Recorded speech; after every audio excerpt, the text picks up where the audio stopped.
El diagnóstico de Bruce Willis con una extraña enfermedad cerebral ha generado preocupación. Mucha gente acusa a su joven esposa Emma de aprovecharse de su enfermedad. Incluso hay informes de que el testamento de Bruce fue cambiado días antes de su diagnóstico, dejando a sus hijas y a Demi casi sin nada. Ellos siempre parecieron los experfectos, pero en realidad Bruce cortó contacto con Demi después de volver a casarse. Elegí tomar este camino y mis hijas están mucho mejor así. Demi volvió a su vida. Supe de inmediato que ese era mi lugar. Pero se dice que Emma se sintió amenazada por su relación. Sé que aún amas a mi esposo, pero mantén tu espacio. ¿Por qué Emma estaría tan preocupada por tener a Demi cerca de Bruce? ¿Alguna vez pensaste en casarte? Nunca pensé que lo haría. Antes de conocer a mi esposa no tenía planes de casarme. Cuando la vi por primera vez quedé fascinado. Y me enamoré al instante. Ese mismo día supe que me casaría con ella. ¿Qué te dijo tu intuición sobre Bruce? Nos casamos y a los 4 meses ya estábamos esperando nuestro primer bebé. ¿Estaban destinados a estar juntos? Creo que sí. Por fuera, Bruce y Demi parecían la familia ideal. ¿Crees que será un buen padre? Por supuesto. Es un hombre muy generoso y realmente lo desea. La responsabilidad de cuidar a un bebé cambia por completo tu vida. Ser mamá se sintió natural. Esta pareja ha vivido un cuento de hadas. Juntos criaron a sus 3 hermosas hijas. Pero ambos buscaban cosas distintas y eso comenzó a separarlos. Bruce Willis juró que sus hijas son lo primero. Esto no funcionará. Me dijo que nuestra vida no funcionaría si yo estaba ocupada filmando una película o dedicada a algo ajeno a nuestra familia. Demi dijo que Bruce tiene sentimientos encontrados acerca de su situación matrimonial. Tenemos altibajos como cualquier pareja. Y nos peleamos de vez en cuando. Siempre mantuve una barrera emocional, como un foso alrededor de un castillo, para no depender de él. ¿Me quieres? Sí. ¡Qué bueno! Él tenía la expectativa de que yo lo tratara como si fuera una especie de rey. La poderosa pareja formada por Bruce Willis y Demi Moore ha decidido poner fin a su matrimonio de 11 años. Ambos juraron que no pondrían nada por delante de sus hijas y lo cumplieron durante un tiempo. Hasta que Demi empezó a salir con Ashton Kutcher. Nuestra conexión con Ashton fue tan profunda que me hizo sentir como si pudiera retroceder en el tiempo y experimentar de nuevo la juventud a su lado. Los medios afirmaron que Demi estaba pasando por una crisis y buscaba llamar la atención. Pero cuando Bruce se casó con una modelo que era 23 años menor que él, los medios lo celebraron y apoyaron su nueva y perfecta familia. Durante años Bruce Willis juró no volver a casarse, hasta que conoció a la modelo y actriz Emma Heming, que cambió su opinión y poco después también su vida. Bruce Willis y Emma Heming dieron la bienvenida a su primera hija. Te ves un poco cansado. Por cambiar pañales. ¿Cómo es Bruce como padre? Él es maravilloso. ¿Y cómo es como esposo? Es genial también. Pero para Demi no fue tan fácil. Cuando me comprometí y quedé embarazada de mi alma gemela a los 42 años, me sentí la mujer más afortunada del mundo. A los 6 meses de embarazo, justo cuando estábamos a punto de contárselo a todos, decidimos programar una consulta médica. Recuerdo que dijiste que nunca olvidarías la cara de decepción del doctor. Al ver la expresión de tristeza en su rostro, me di cuenta de que algo no andaba bien. Y esto era que no se escucharon latidos. Sentí que la responsabilidad recaía sobre mis hombros como si fuera yo quien debía cargar con la culpa. Demi estaba luchando por aceptar que no podría tener otro hijo. Realmente dejé de prestar atención a lo más importante en mi vida, que era por supuesto mi familia. Siempre fuimos su principal preocupación. Éramos lo más importante. Pero cuando quiso tener un bebé con Ashton, se enfocó tanto en eso que nos hizo sentir que nosotras no éramos suficiente. Y Ashton estaba lidiando con el dolor de una manera diferente. Encontraron a Ashton Kutcher siendo infiel la noche antes de su aniversario con Demi. ¿Recibiste una notificación? Sí. ¿Y tú qué le dijiste? Le pregunté si los rumores eran ciertos y él respondió que sí de inmediato. Comencé a experimentar un dolor tan intenso que me costaba respirar. ¿Y luego tuviste la recaída? Así es, volví a beber alcohol después de 20 años de sobriedad. Simplemente quería ser algo distinto de lo que en verdad soy. Demi intentó ahogar su dolor en lugar de afrontarlo. Pero 2 meses después una llamada filtrada hizo saltar todo por los aires. ¿Ya está en camino la ambulancia? ¿Respira de manera normal? No respira con normalidad, está temblando mucho. Todos presenciaban cómo mi cuerpo se sacudía. Mi hija estaba aterrada y pensaba que iba a verme morir justo delante de ella. Presencié todo lo que ocurrió y luego tuve que llevarla a rehabilitación en avión, que fue lo más aterrador que he tenido que hacer en mi vida. Como Demi se negó a asumir la responsabilidad por sí misma, Bruce y sus hijas tuvieron que cortar lazos con ella. ¿Y por qué no hablaron con su madre durante 3 años? Ella era una persona peligrosa y realmente nos daba miedo. Vimos cómo fue transformándose de a poco hasta quedar irreconocible. Nos llamó de camino a rehabilitación. No era la mamá cariñosa y comprensiva con la que crecimos. Me sentí el villano de mi familia. Estaba enfadada porque mis hijas no me mostraban compasión y porque Bruce se negaba a intentar arreglar las cosas. ¿Y otro hijo? No, mi pequeña tiene solo semanas. ¿Sientes que es diferente con tu hija pequeña que con las mayores? Las hijas de Demi ya están cansadas de sus actitudes. Quieren que ella cumpla el rol de madre. Las chicas cortaron contacto con Demi. Demi estaba viviendo su peor pesadilla, haciéndole a sus hijas lo mismo que su madre le hizo a ella. Su madre y su padre lucharon toda su vida contra el alcoholismo. Su madre intentó suicidarse cuando ella tenía solo 12 años. Aún recuerdo cómo una vez tuve que meter mis pequeños dedos en la boca de mi madre para intentar sacar las pastillas que ella había intentado tragar. Y esa no fue la única vez. Fueron muchas las veces que intentó quitarse la vida. ¿Cómo te sentiste? Arruinada. Ser madre era lo único en lo que estaba segura de tener éxito en la vida, pero ¿cómo iba a sentirme exitosa si ninguna de mis 3 hijas quería siquiera hablar conmigo en ese momento? Aún tenía fe. Tuve que decidir entre hacerle frente a mi problema o ignorarlo y morirme sola. Solo necesitaba valor para hacerlo. Tuve que reflexionar mucho sobre todas las cosas que me pasaron en la vida para poder superarme. Siempre intentaba seguir adelante y demostrarme a mí misma que merecía la pena seguir luchando por mi recuperación. Cuando estás constantemente corriendo dominado por el miedo, no puedes vivir el momento presente y apreciar la vida.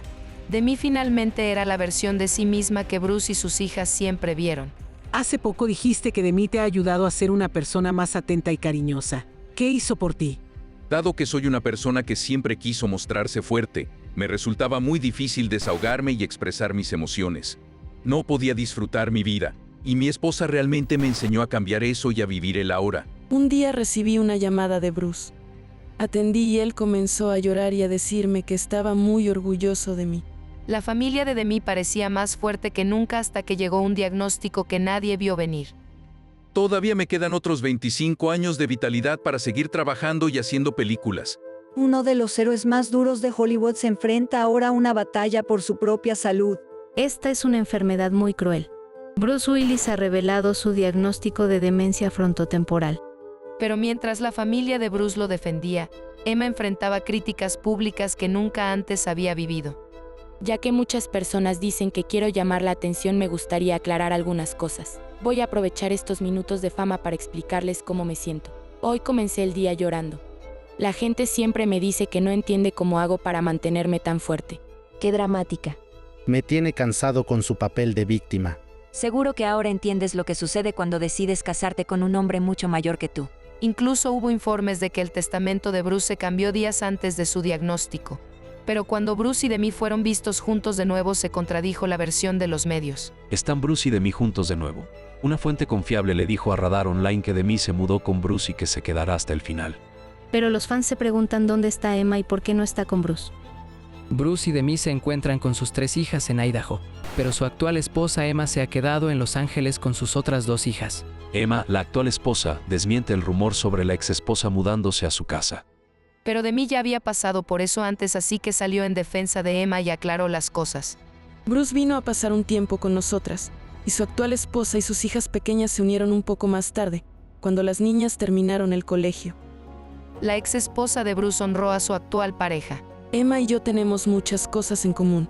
Es una madre que está entregada a su familia. Y al final del día lo más importante es mantener la familia unida. Demi está presente para Bruce en sus momentos de mayor necesidad. Pudimos encontrar la manera de compartir momentos como una gran familia ensamblada. Criamos juntos a nuestras 3 hermosas hijas. Rumor Willis anunció que está embarazada. Cualquier cosa en el mundo va a parecer tonta si la comparamos con criar un hijo. Y es que un hijo te cambia la perspectiva. Mi padre me dijo que quería un nieto varón para que haya más energía masculina en la casa, porque ya somos muchas mujeres. Rumor Willis ha dado a luz a una niña, convirtiendo así a Bruce Willis y Demi Moore en abuelos por primera vez. ¿Tienes algún deseo para tu familia? Mi mayor deseo es que, al comprender mi propia historia y experiencias, encuentren también una mayor claridad sobre ellos mismos y nutran un amor propio más profundo. Todos nos caemos y nos volvemos a levantar. Y todos podemos elegir cómo llevar a cabo ambas cosas. Fran Drescher de la serie La Niñera fue víctima de un ataque en su propia casa después de una cena. Yo creo que la manera en la que grité fue algo desgarrador. Sentí pánico. Todavía puedo escucharla. Todos estaban amordazados menos yo. Me pusieron una pistola en la cabeza. Y así es como se acaba la vida que creías que ibas a tener. Fran pensó que absolutamente nadie se enteraría de lo que ocurrió esa noche. Muchos desean tener mi vida, pero hay que tener cuidado con los deseos que pides. Pero luego los medios sacaron todo a la luz. Te violaron. Pasó tiempo hasta que tuviste relaciones. Me dan náuseas de solo escucharte. Uno de estos programas volvió a sacar este tema a flote y me conectó con el violador. Me dijo que estaba en problemas, pero yo no entendía por qué. Un paparazzi le trazó un mapa detallado a un delincuente sexual que empezó a acosarme sin parar. ¿Por qué no hubo nadie que la protegiera? Estaba descontrolado. Piensa en la cantidad de personas a las que has podido salvar. Habíamos hecho planes con una de nuestras amigas más cercanas. Se suponía que el plan era vernos en nuestra casa para cenar y hablar allí. Ella estaba con los preparativos de su boda, así que ese iba a ser el tema de conversación durante la cena. Pero de repente escuchamos un ruido muy fuerte. Y de la nada vimos que 2 hombres armados entraron a la casa. Yo creo que la manera en la que grité fue algo desgarrador. Fue como si cada parte de mí se hubiera unido para gritar con todas sus fuerzas al mismo tiempo. Sentí pánico. Ahí nos llevaron para la habitación de arriba y empezaron a atarme con fuerza. Y me pusieron una pistola en la cabeza. En ese momento pensé que iban a asesinarnos. Se acabó. Todos estaban amordazados menos yo. Así que yo podía hablarle. Conseguí memorizar cada detalle y cada rasgo del rostro de ese hombre, que de hecho, al final terminó siendo el mismo violador. No tenía ni idea de si íbamos a lograr salir con vida de esta situación. Yo solo pensaba en quién sería el primero y a quién le tocaría ser testigo. ¿Quién tendría que quedarse ahí sentado teniendo que ver cómo asesinaban a sus seres queridos? Y así hasta que le tocara el turno de enfrentar el mismo destino que los otros. Franny nos llamó por teléfono y estaba llorando de manera desconsolada. Nos dijo que 2 hombres habían entrado violentamente a su casa y que las habían violado a Judy y a ella, que las habían amenazado con un arma y que habían obligado a Peter a ver todo lo que les hacían sin que pudiera hacer absolutamente nada.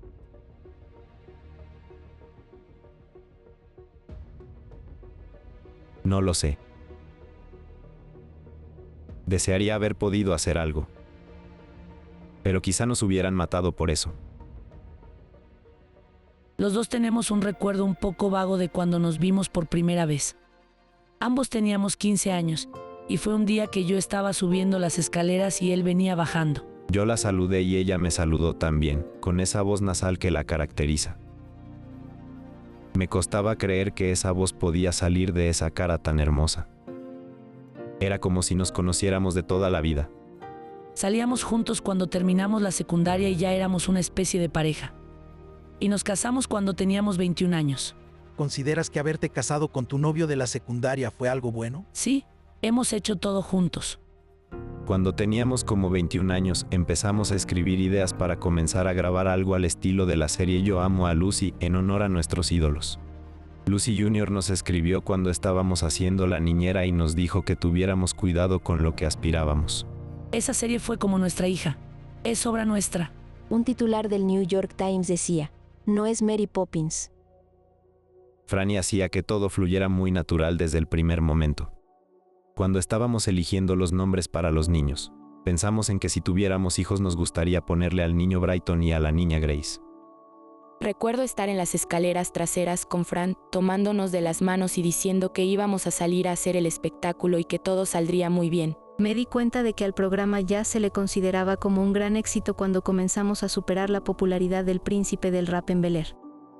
Muchas gracias. Sabíamos que habíamos logrado algo extraordinario. Reciban con un fuerte aplauso a Fran Drescher. Fran Drescher. Es Fran Drescher. Me encanta. Hablé con Robin y le dije que vendría la protagonista de La Niñera. Y le dije que había leído en la revista People que había sido víctima de un delito, que te violaron. Imagino que pasó mucho tiempo hasta que pudiste tener relaciones de nuevo. Ni lo digas. Cuando la serie empezó a ser un éxito y a ganar fama, recuerdo que había uno de esos programas sensacionalistas que suelen emitir por televisión. Uno de estos programas volvió a sacar este tema a flote y de algún modo me conectó con el violador. Los del programa fueron hasta la cárcel y hablaron con el violador. A decir verdad, fue una experiencia horrible.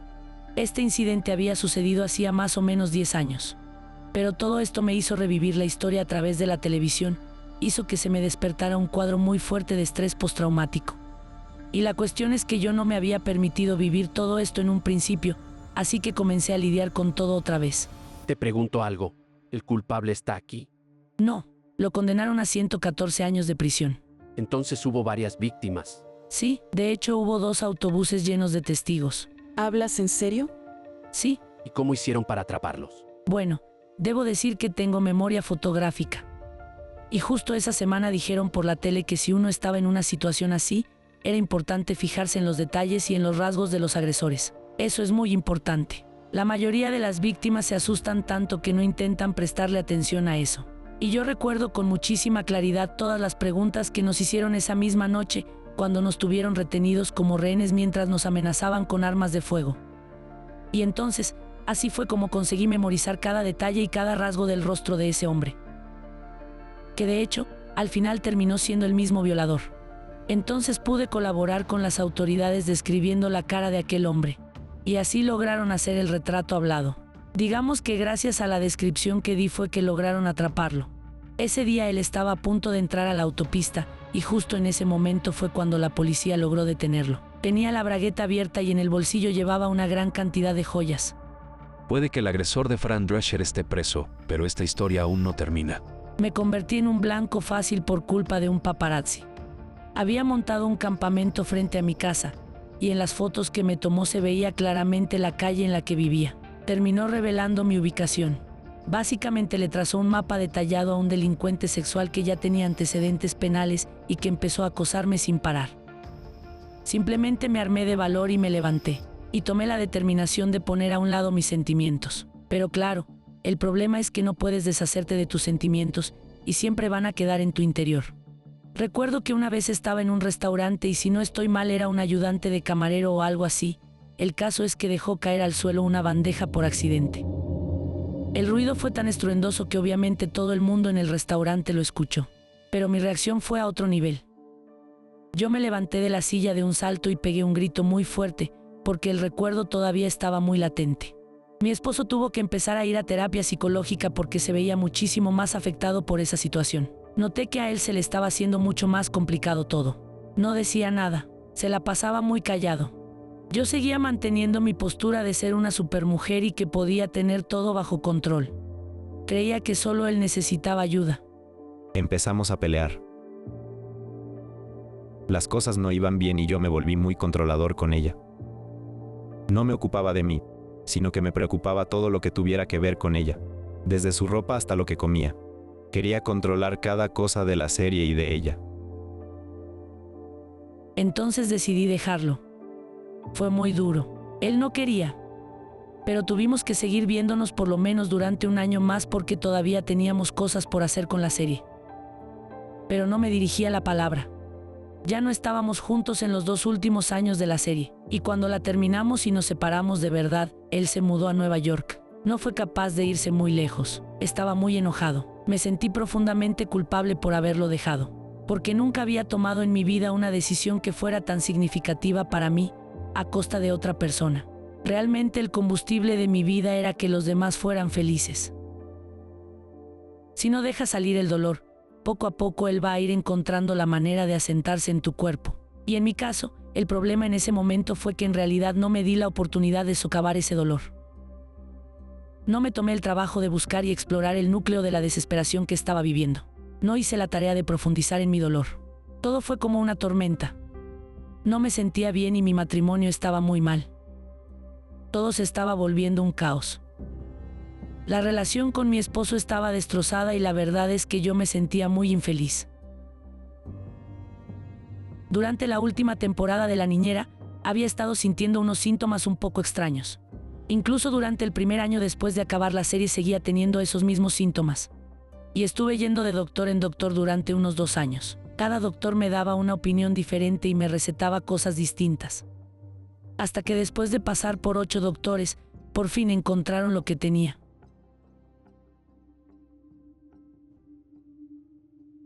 La doctora me llamó y me dijo que estaba muy sorprendida porque el diagnóstico era que tenía un adenocarcinoma. Yo no entendía qué quería decir eso, así que me explicó que se trataba de cáncer de útero. En ese momento me lancé al suelo y empecé a llorar sin control.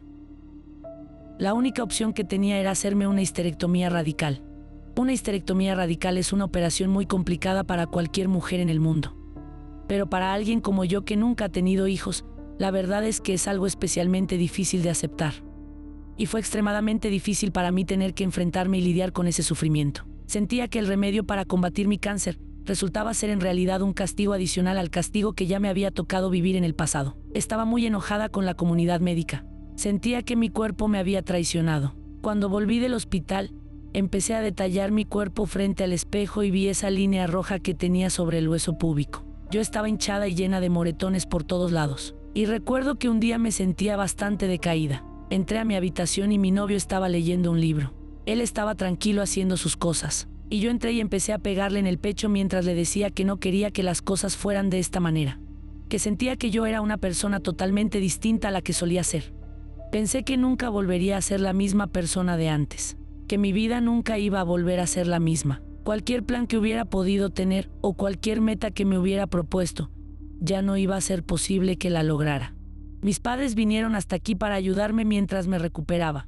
Y mi mamá se la pasaba todo el día de un lado a otro de la casa abriendo y cerrando gabinetes y preparando el almuerzo para toda la familia. Yo en cambio no podía dar ni siquiera un solo paso sin sentir que ese dolor tan extremadamente intenso acabaría conmigo. Un día mi prima Susan fue a nuestra casa a visitarnos y mi mamá justo había terminado de preparar el almuerzo. Todos estábamos alrededor de la mesa del comedor y Susan no paraba de hablar mientras comía.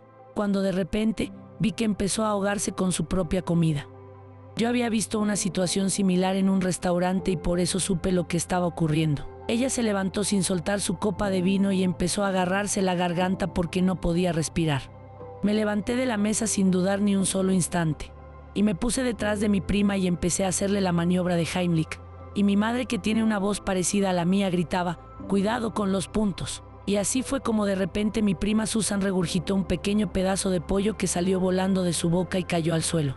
En ese instante a mi prima todavía le costaba un poco respirar bien, pero aún así tomó fuerzas para agradecerme y decirme que le había salvado la vida. Pero en realidad, lo curioso de toda esta historia es que ese día fue mi prima Susan la que me salvó la vida a mí.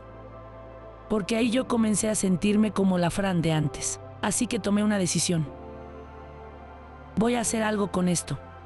Voy a aprovechar todo esto para hacer algo bueno. Y pensé en que esta vez no iba a enfrentar el dolor que estaba sintiendo de la misma manera en que lo había hecho en el pasado. Esta vez tenía que enfocarme en abordarlo desde una perspectiva completamente distinta. Ahora me iba a permitir sentir mi miedo, iba a vivir mi dolor y a pedir ayuda cuando lo requiriera. Me iba a permitir ser vulnerable. Esta vez estaba decidida a hacer todo lo que no fui capaz de hacer después de aquel incidente. Creo que cuando eres capaz de hablar sobre algún tema que te afecta le restas poder. Le quitas la maldición. Así que por eso estoy hablando. Soy una sobreviviente del cáncer. Y también fui víctima de un acto muy violento. Tuve el valor de hablar de manera abierta y franca sobre lo que me ocurrió.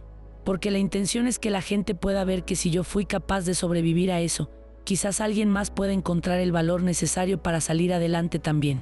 Todos pasamos por muchas situaciones en nuestras vidas, pero hay que saber que siempre hay un lado positivo. Sé que el hecho de haber sobrevivido a esta enfermedad fue una de las cosas que nos volvió a unir a Peter y a mí. Nuestro manager fue el que llamó a Peter. Cuando le dijo que yo había sido diagnosticada con cáncer, toda la ira que tenía se evaporó de inmediato y lo único que le quedó fue el amor hacia mí. Y fue después de que te divorciaste que él se declaró abiertamente gay, ¿no es así? Así es. Siempre supe que me sentía atraído por los chicos. Pero también me sentía atraído por ella. Creo que como nos conocimos cuando teníamos tan solo 15 años y nos volvimos muy dependientes el uno del otro, eso hizo que no lográramos conocernos bien a nosotros mismos como individuos. Yo creo que ahora somos personas diferentes porque aprendimos a conocernos a nosotros mismos. Quiero decir que lo bueno de esto es que aprendimos a reinventar nuestro amor y nuestra amistad. Y creo que esta nueva versión se adapta mucho mejor a las personas que somos Peter y yo hoy en día. Tú dices que tu vida ha consistido en transformar los aspectos negativos en positivos. Gracias a su propia experiencia, Fran ha logrado cambiar las vidas de otras personas. A Fran nadie la detenía. Piensa en la cantidad de personas a las que has podido salvar. Soy una mujer que sobrevivió a la adversidad y que decidió aceptar la vida tal y como es, a pesar de haber sufrido de trastorno de estrés postraumático. He aprendido a vivir con eso. Hay que intentar convertir el dolor en un propósito. Así que esto se volvió la misión de mi vida.